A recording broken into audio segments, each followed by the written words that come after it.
We live in an information-abundant world. In the past, we've been able to listen to the media, government, school to help discern the good information from the bad. There's a new category of people that have taken their spot.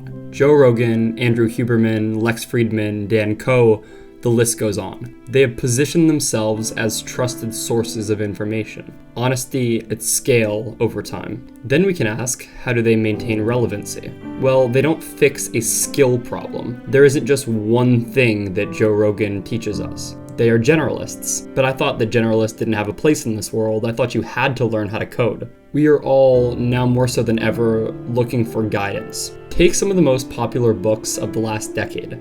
The 48 Laws of Power, Sapiens, A Brief History of Time. These books span centuries, hundreds of people, countless stories, yet somehow they make sense. These books curate information. In a world of information overload, this is what we all crave. The most successful people, those who have a high income, are able to speak their mind, and have control over their time and location, are those who curate information in a way that resonates and attracts attention. People aren't robots.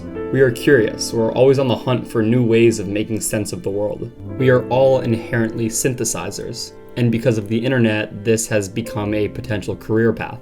This idea of the synthesizer can also be seen in the world of college concentration. I'm a junior at Harvard pursuing a special concentration in ontology of autonomous systems, also termed OASIS, because I got to come up with the acronym.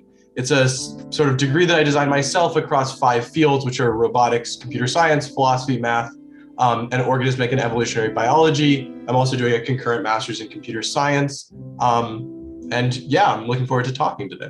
Students are combining fields like philosophy, finance, computer science, robotics, statistics, and language in new ways to both hedge against the future of automation and explore their wide-ranging interests. Thus, the idea of the synthesizer is good for the individual and good for society. Lastly, I wish to discuss one book that I think best represents the idea of the synthesizer. The book is called Gödel, Escher, Bach, An Eternal Golden Braid. This book attempts to extract relevant information from fields like mathematics, logic, language, music, and consciousness, and combine them in ways that reinforce and expand upon one another. Together, they form a theory of the universe rich in complexity. This book is so important because it combines information across many different fields. I remember during one of my early podcasts, a neuroscience professor said that the rigid boundaries between the scientific disciplines are more a result of grant writing and funding rather than an inherent difference between these fields.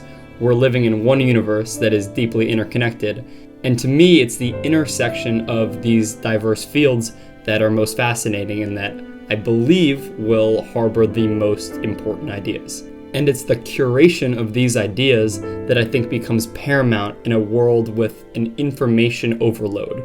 My strategy is to curate the best information across various fields, package it in a way that is accessible and engaging, and make that my career. I believe this is a useful pursuit.